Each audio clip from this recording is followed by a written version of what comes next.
ပါဘာကိစ္စရှိလို့လဲပေါ့ ရှားတော့မဟုတ်ပါဘူးတော်လေးဒီအေဂျီမာတို့မောင်နှမနဲ့ပတ်သက်ပြီးတော့ပြောကြရလိမ့်ရှင် ပြောစားရှိရင်ဒေါ်လေးကိုဥမဝင်ပြောဖို့ ဟုတ်ဒီရောမှာ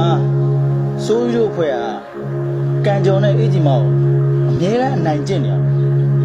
ယ်ကျွန်တော်စိုးရင်လို့တော်လေးလာပြောဒီကောင်တွေကညီနဲ့ရအောင်လှန်ဆိုင်ရှင်ကြတယ်အဲ့ဒီဆောင်ကျင်းနေဘူး ဘုံမောင်ရဲ့ကိုယ့်ရောက်နိုင်ထိုက်စီရမယ်ဆိုအေးရင်ပြည့်ရုံနဲ့ရှိမှာပေါ့ ဒီမှာအေဂျီမာတော်လေးရောနေအောင်သိအောင်ငါတခုတော့ပြောလိုက်မယ်မိုးကြိုးပြစ်ထားကိုထမ်းလျက်နဲ့ကဖို့တော့ကြိုးစားတယ်ဒီတခုတော့ရှိတယ်လူတူတယောက်တွေ